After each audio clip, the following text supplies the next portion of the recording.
You know, I didn't even play in the Cotton Bowl on Friday night, but tell you what, my butt feels sore. Tell you what, the Texas A&M Aggies in that second half, they told Oklahoma, yeah, we're going to take over this ball game. You know, you're the Sooners, you're down 14-13 entering the third quarter, got the ball, you're thinking, you know what, we moved the ball 4 times effectively in that first half, and got a shot maybe at pulling this game off. A&M came out with a little bit more fire, a little bit more piss in their blood in the second half, and took the game from Oklahoma on both sides of the ball. We'll get into the Oklahoma defense in a second because they were the biggest reason why I picked A&M to win this game a few days ago on my weekly matchup show. Only 2 other times in the 4-year history of my video blogs have I picked against Oklahoma. It's the first time this season, by the way, that I have picked against the Crimson and Cream. And some people were saying, you know what, Oklahoma's going to win. You know, Sooners have had a great history against Texas A&M. Bob Stoops, he's owned the Aggies. Well, as you figured out in this game, there's a reason why A&M was favored to win.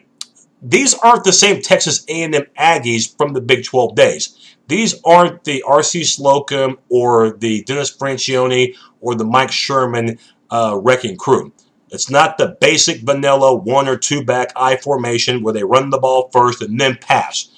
This offense, you don't know what you're going to get. As a matter of fact, if anything, they throw more than they run. And with Johnny Manziel, the quarterback, he showed why he was the Heisman Trophy winner. Over 200 yards rushing tonight. Yeah, Oklahoma had very few answers for that guy. Just picking them apart like crazy. The Sooners, again, we'll talk about the defense more in a second because it was just a big-time disaster, especially in the second half. But these Aggies, not only offensively are they much better and more unpredictable than anything we've seen in the past when they remember the Big 12, but quite frankly, they play with a lot more motion than what we've seen in the past as well. They play with a lot more pride, and maybe that's just a symbol of who they are now. Maybe it's a symbol of their coaching staff. Kevin Sumlin, the former Bob Stoops assistant for 5 years, and tonight, boy, did he get at his old boss. Has a lot of respect for him. And again, I don't know if someone's going to be at A&M in 10 or 15 years. Maybe he goes to a bigger school down the road. Maybe he goes to the NFL one day. But I'm going to tell you what, he's got A&M going in the right direction. An 11-win season for the Aggies. And now you can see why they won at Alabama.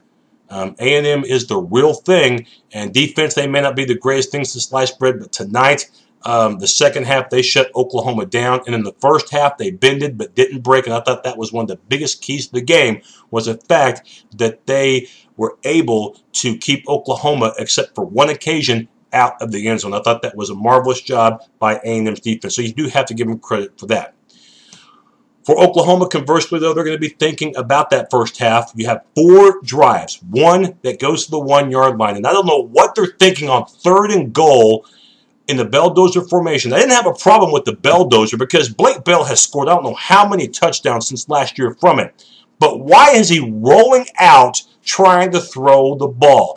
And one of my best friends was talking to me during the game, and he said something to me later in the game that really caught my attention. He was right. On that particular play, the Sooner offensive line absolutely collapsed, and Blake Bell had no chance at all for success on that pass play. Even if Bell wanted to run it, he couldn't because A&M had it well defended. It led to a chip shot field goal, and then later in the game, OU, with a brilliant drive from their own 6 down to the Aggie 6, again have to settle for 3.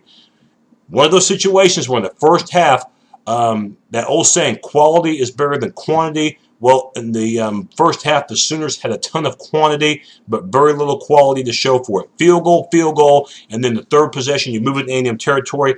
The interception, which Landry threw in the double coverage, and then we saw later in the half, they did get a touchdown, but it'd be the only touchdown of the game right before half. But you have 4 possessions, all in A&M territory, but you only get 13 points. Against some teams, that's good enough to perhaps win. Not against Texas A&M. Not against that offense. Not against the Heisman Trophy winner that could beat you with his arm. And as OU found out throughout this game, over 200 yards rushing for Manziel, can beat you with his feet. Couldn't stop him. Didn't matter what OU threw at him. Outside blitzes, inside blitzes. If they didn't blitz at all, if they ran a spy on him, it didn't matter. Manziel had double digits tonight in terms of double-digit plays as far as yardage went. It's that simple. I think he had like maybe 12 or 13 plays in which he had at least 10 yards rushing. And again, over 200 yards for the Heisman Trophy winner. Definitely living up to all the hype in the terms of rushing yardage, probably surpassing it. And for the Sooners, another disaster in terms of not being able to stop a highly potent offense. And one more thing about the Sooner offense, too. You know, Landry Jones, man, you hate to see his career end like that. Just the first half played well, other than that interception. I think at one point he had 10 completions in a row. Just could not finish the job. And in the second half, the Sooners just looked flat out lethargic. Again, maybe it was A&M making some defensive adjustments, but it was not the same OU offense in that second half as what we saw in the first. The Sooners had to punt 4 times in that third quarter, and again, they were blanketed, no points in the second half. And A&M on both sides of the ball, it was just like taking candy from a baby. It went from 14-13 to 34-13 A&M. 9 minutes later, you could hear the A&M fans going, hey, waving the white hanky, going crazy. And on the Sooner side, their fans, it was so quiet that you can hear a rat piss on cotton. It was that definitely quiet on the Sooner side. It's just one of the longest halves of football you'll ever endure if you're a Sooner fan. It was complete disaster. Yeah, I picked A&M to win, but thought the game would be a lot more competitive. I thought we all did. A&M was favored by 4.5 and ended up being a 28-point spread, 41-13. A&M definitely deserving of winning the Cotton Bowl. But the Sooner defense, this is the biggest reason why I did not pick OU to win.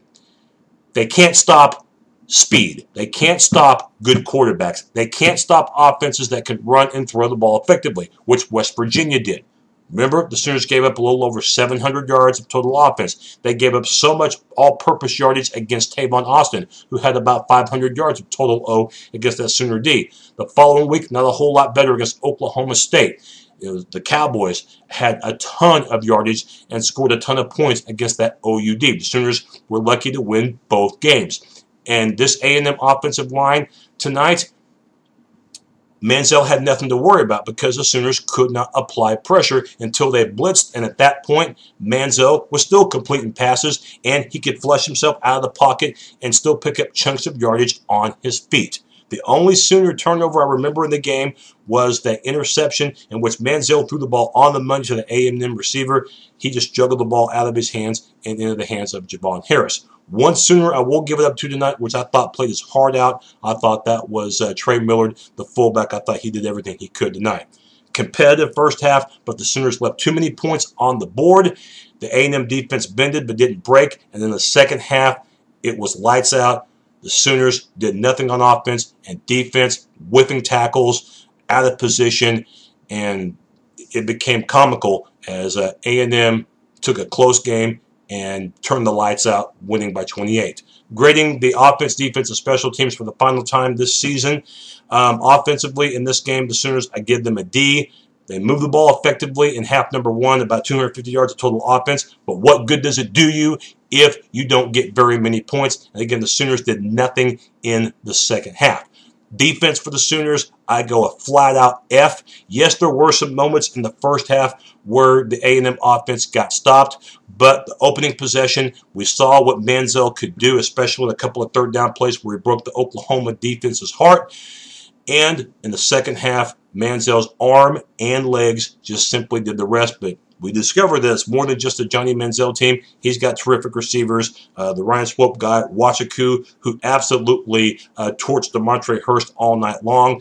And we also saw Molina, the running back. He had a big game as well for the Aggies. So defensively, a flat-out F. They had about a month to prepare for this game, and you couldn't tell it by looking at tonight.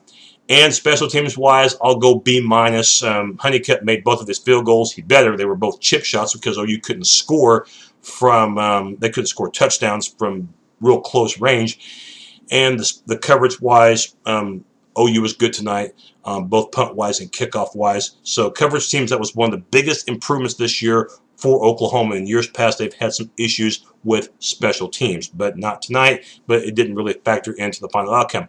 Overall, my grade D- for Oklahoma. It was going to be hard for the Sooners to win, but at least offensively we thought they were going to be better. They didn't take advantage of chances in the first half, and then second half really had very little opportunities at all, and that was really of their own doing, but A&M deserves the credit. Looks like the better team won tonight.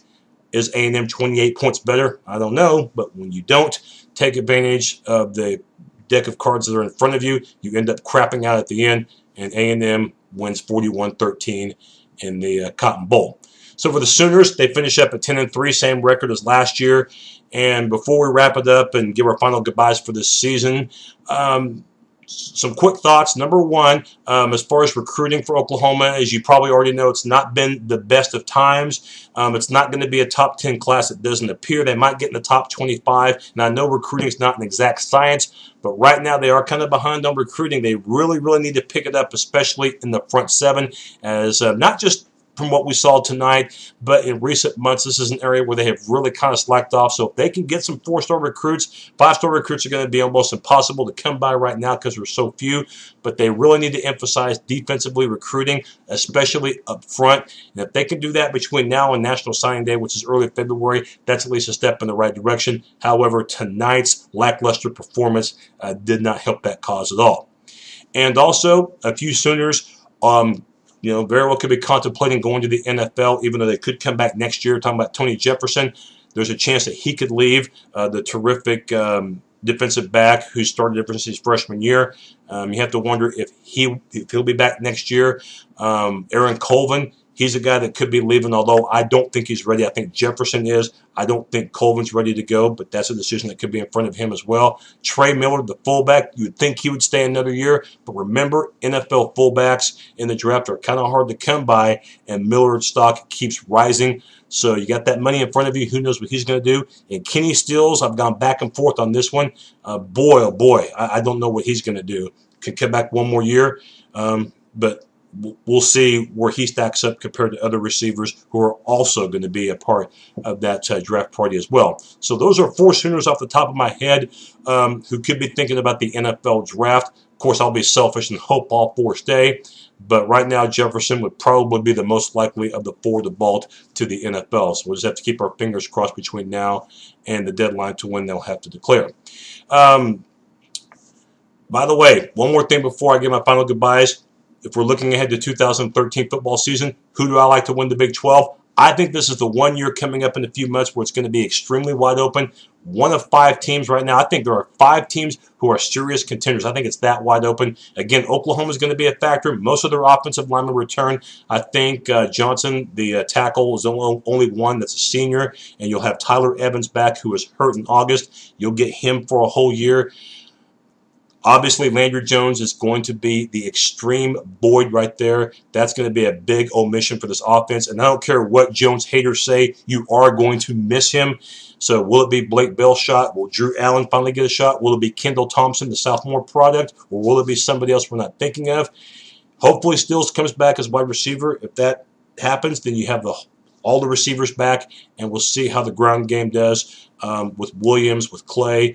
And we'll also see, too, if Miller comes back. Cross your fingers on that. Defensively, you'll have some players back there as well. But front seven-wise, as we've seen in recent weeks, they've got to get better in this department. I feel good about the offense. Defense, I'm not so sure. But OU will be a factor. Texas returns a lot of good players this next year, including both quarterbacks. We'll see how they do, though. They need to be a little bit consistent, though, with both McCoy and Ash at quarterback.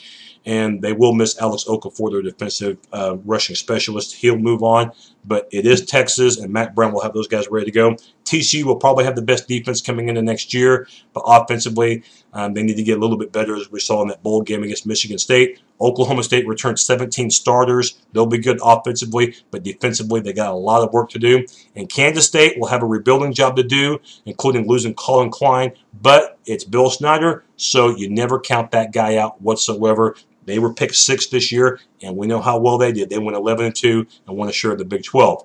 Big thanks to all of my OU Sooner fans for watching my blogs not only this year but throughout the years. And to all the non-OU Sooner fans, thank you as well for watching, especially if this is the first time you've been watching. Unless there's anything Sooner related, major, or anything college football major that breaks, next time you see me will be sometime in late July for my 2013 college football previews. Final score again, congrats to Texas A&M, Cotton Bowl champions. They put a second half whooping on Oklahoma, 41-13, as the Sooners finished at 10-3, and for A&M at 11-2, and for Oklahoma, it's back to the drawing board. Boomer Sooner.